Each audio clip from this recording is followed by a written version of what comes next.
you guys ready for your next comedian? Yeah. Awesome, because they're coming right up right now.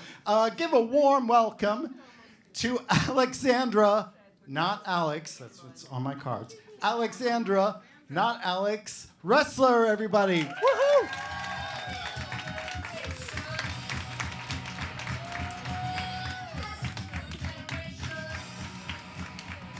Hi there. I like flappers. Do y'all like flappers? Have a good time? Aaron runs an excellent ladies' mic. Thursdays, 5:30. I generally prefer to go to all women's mics. It helps prevent confusion.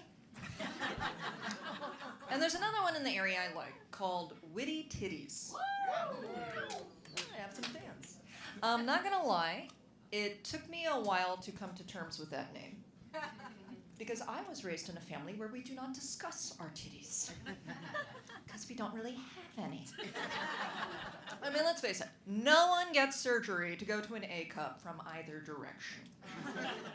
It's kind of like how in dating apps, none of the dudes are 5'11", like they all magically grow an inch.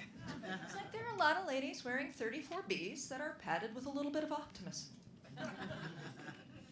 In contrast, a friend of my mom's once came over and said, I just took my 13-year-old daughter to buy a double D bra. She feels so self-conscious. And my mom said, if I had a double D bra, I would run out the front door hooting and hollering for the neighbors and I would hang it on the mailbox. There's nothing in the HOA regulations that says you can't do that. But I was telling my mom that I was heading out for a mic, and she was like, oh, is it the Titty Witties thing? Because when she recognizes something, she gets excited, and she gets a little mixed up. So for example, my grandma was in hospice, and my uncle walked in the room deeply confused. He said, I just saw someone come out of the hospital gift shop with a Mylar balloon of a chicken nugget. And my mom said, oh, I know what that is. That's Spongehead Bob. Believe it or not, that was not the most awkward Mylar balloon incident related to my grandparents' passing. Because when we rolled up to the funeral home for Pa Hank's celebration of life, there was a car in the parking lot stuffed with Mylar balloons that said, get well soon. Don't worry, it got worse. Because the other family opted not just for an open casket, but for an open door policy. So the first thing we saw when we walked in the building was a room temperature human being. My poor little 6-year-old cousin Nick was like, is he okay? And my mom said, it's okay, he's not ours.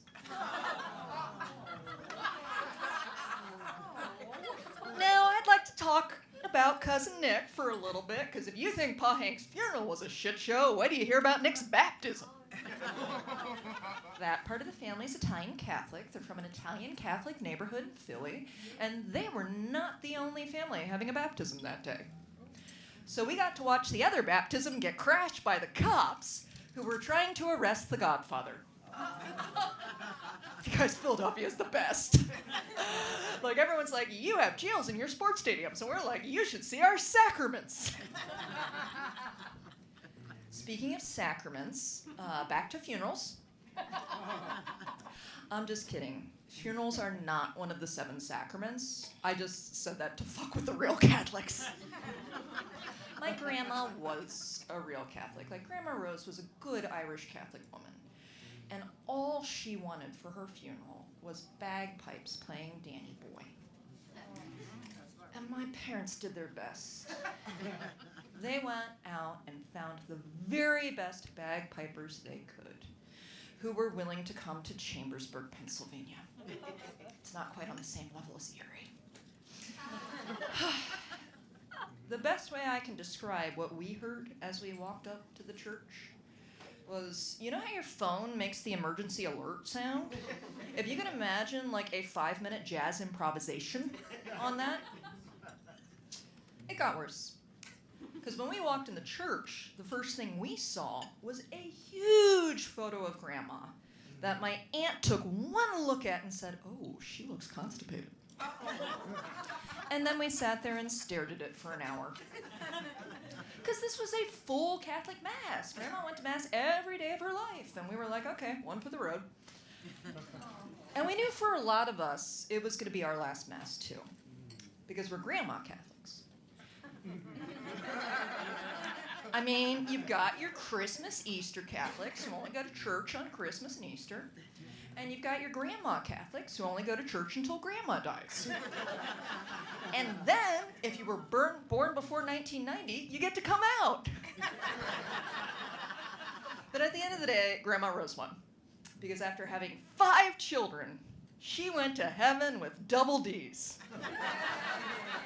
So we hung her bra in the mailbox. Thank you.